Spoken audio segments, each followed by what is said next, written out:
Hello, friends. I'm so excited. Today is the 200th episode of the Healthy Beyond 40 podcast. I'm so excited that I've had this opportunity to just share what I'm passionate about with you guys and encourage you along your journey. And just a quick little way to say thank you for being part of this journey. I'm giving away 3 free 1-month memberships to my Healthy for Life membership. This will take a quick 30 seconds. All you have to do is share the podcast with a friend on the honor system.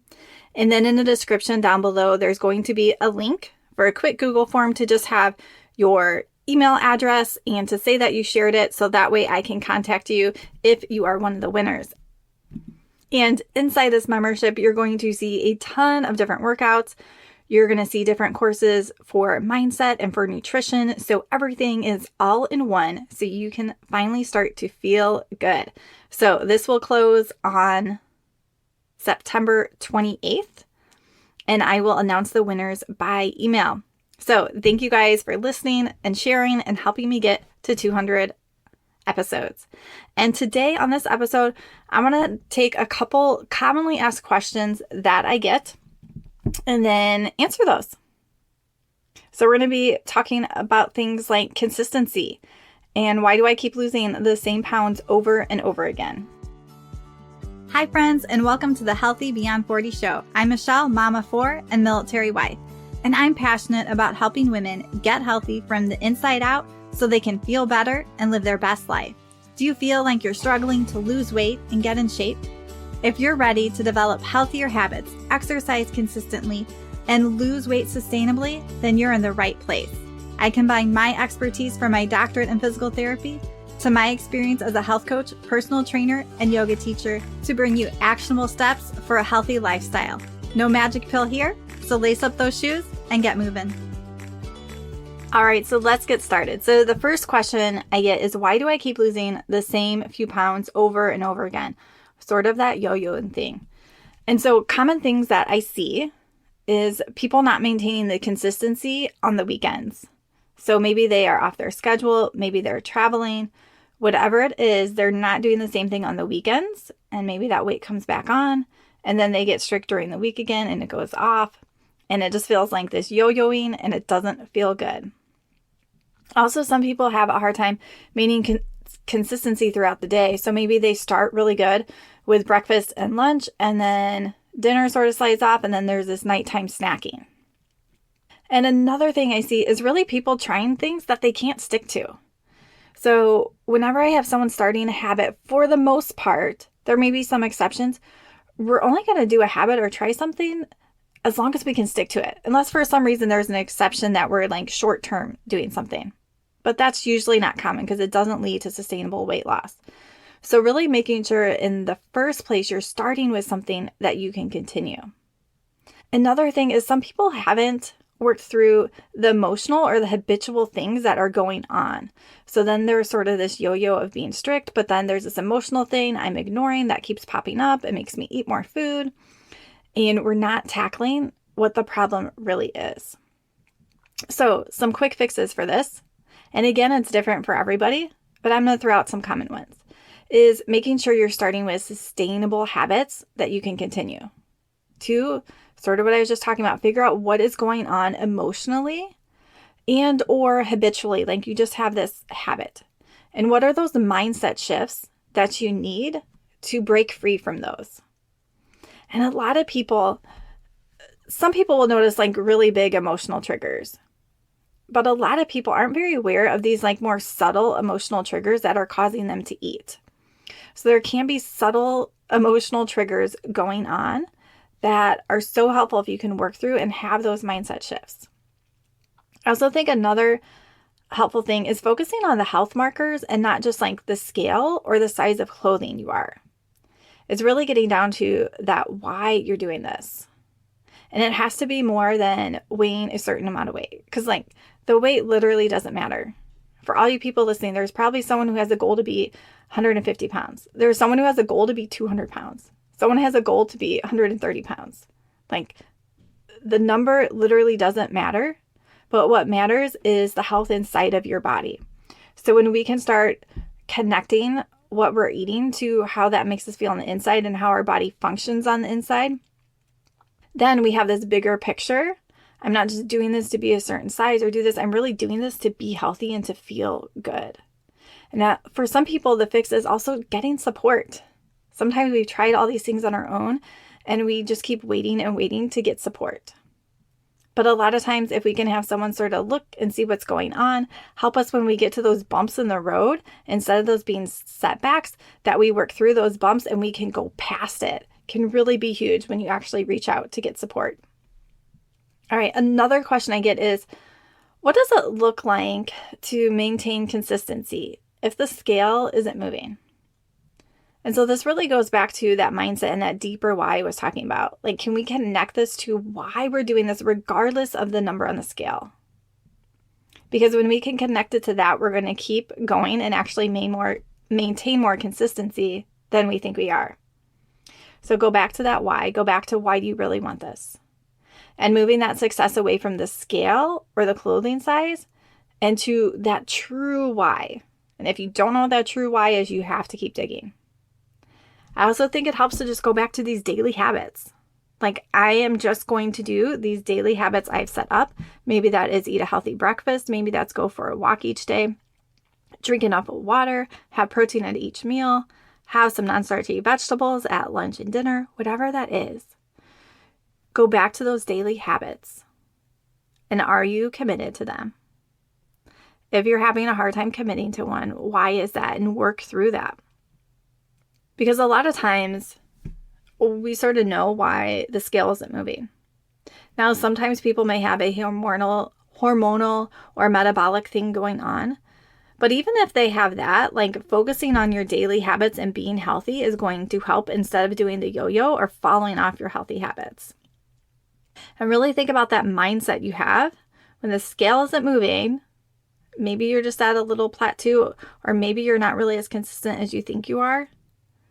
But that mindset, I want to be healthy. I want to have energy. I want to move well. I want to play with my kids or my grandkids. And telling yourself that this is important to me. I can maintain my daily habits. I can tweak them if I need to. All right, the next question is, how do I wake up feeling motivated when I'm tired and overwhelmed? And the first thing I always ask people when they mention tired is, are you getting enough sleep? And it's interesting because the last few people I've talked to, they're not getting enough sleep and they're wondering why they're tired. So we have to start there. Like, we have to give our bodies enough sleep, and that's going to be different for everybody.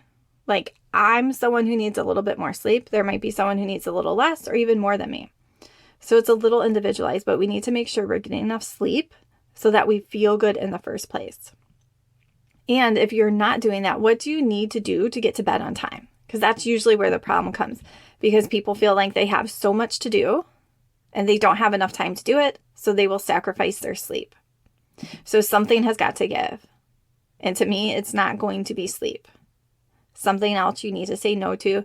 And maybe that may be actual practical things. Maybe it's like scrolling, or like the kids are in bed. I have this like relief time. But maybe you need to wind yourself down and go to bed instead. Maybe you need to work in more slow time or downtime, whatever that is. So figure out a way where you can get to bed on time. And really look at what you need to do, and anything you don't really need to in this season of life, let go.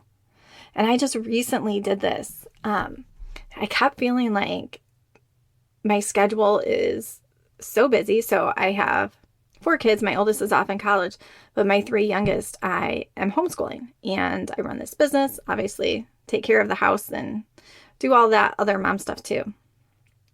But I kept feeling like, oh man, like it's just so busy. Like, what is going on? And I journaled and I prayed, and then I went out for a walk, and all of a sudden it clicked on me. Oh, last year for homeschooling, we pretty much stayed at home, especially once we moved. They weren't involved in things where I had to drive them. And this year they are doing different classes. So 3 different days, because they're going on different days. I'm driving them to that. And then my 2 older boys are also doing basketball. So that is in the morning. And my younger one is also doing a homeschool PE class. So I have to go there and sit for that. So when I added all this time up, it's 7 hours a week. So I'm like, wow. But literally it took me a couple hours to like piece that together. Wow, that's like 7 hours. I was at home before where I could be doing coaching calls or do these other things where I'm not feeling so overwhelmed. Like it was a total blind spot to me. So what I did is I did pause my free coaching calls momentarily just to have a little bit of relief and not worry about it. And then I have changed my hours that I have free calls in my coaching schedule, and it is a little less time. But that's what I need because I have this other area that's taking up more time. And I need to balance it and I need to feel good.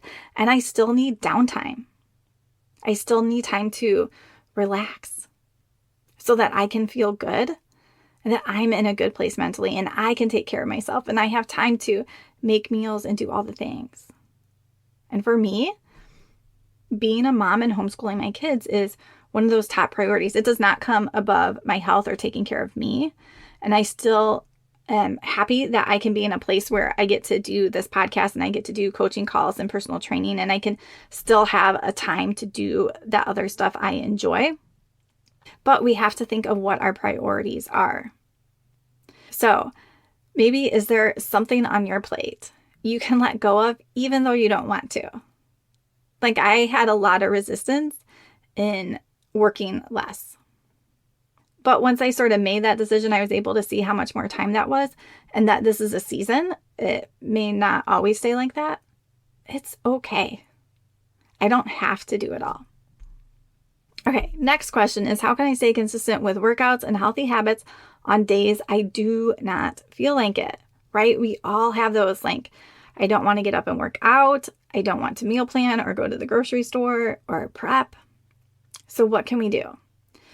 One big thing I like to work on clients with is to helping them pre-decide. So that means deciding ahead of time what you're going to do and being like 100% committed to sticking with that. So that might be, I'm going to get up every morning and do my workout or go for my walk first thing. And you pre-decide and you sort of work out all those excuses that are coming to your mind and you get 100% committed to it and you just do it. So you don't even have to think. The decision is already made. And sometimes that takes some coaching and to work through to get to that point where you can feel 100% committed to something. And I also think it helps to find what is an acceptable excuse. So especially if you're pre-deciding or you're committing to anything, what would be an acceptable excuse? So maybe that is like, I am sick or whatever that is. Think of what an acceptable excuse would be so that you're not negotiating with yourself in the minute. I also think, especially when it comes to workouts, and I can even say this for a meal planning or something like that, is making it fun. So maybe that is putting on music, listening to a podcast. Maybe if it's a walk or workout, you are going with another person. And especially when it comes to workout, think like, what do you enjoy more? Sometimes as I do personal training inside of my app, I will have people start with strength training yoga. Like I always ask them and they want to try both. And then maybe I notice that they're like skipping the yoga workouts or something. And when I talk to them, they're like, yeah, I just don't like that as much. And they're not drawn to it. So like take those things out that you don't enjoy and put more of those things in that you do enjoy so that you do feel a little more motivated to do that workout. And when it comes to mindset with this, what are you going to think when you have that feeling like, oh, I don't want to do this? So sometimes I still feel this way with meal planning. It feels like such a chore. It really does not take that long, but especially like if I want to do a good job, I actually look at the food we have and see like, what do we need to use as I'm making the meal plan? That doesn't always happen, but it feels like a chore, but it really doesn't take that long for me to write a quick meal plan. I have my master meal list, so I know different meals I can make. I sort of look at our schedule so I know what night we need an easier meal, or now I have my 13 and 14-year-old helping cook meals on different nights, so I see what they have going on when they can sort of help cook a meal. And I just write it and I make the grocery list and it's fine. You know, it might take me 10 minutes. But if I do that, it is so much better. So what will I think in those moments when I feel that resistance that I don't want to do this thing that I know is going to make a big difference? So you have to come up with that thought and you have to repeat that thought so it's more ingrained in your brain, right? Because that first thought of, oh, this is such work, I don't want to do this, is going to come up first. You can't choose it, but you have to have that second thought to go to. So I really like a lot of these different questions. There's definitely a mindset piece to all of them. And that's something that is in my course. The self-coaching system is how to work on these mindset pieces and change your thoughts and strengthen those thoughts so that in the moment you can make the decisions that are more in alignment with what you want. And that course is included in my membership. All right, so I hope that you guys enjoyed this episode. Make sure that you enter in the giveaway so you can get a month free membership to my Healthy for Life that has workouts and all the courses that I have inside of it. All right, friends, so share this podcast with a friend and keep on moving.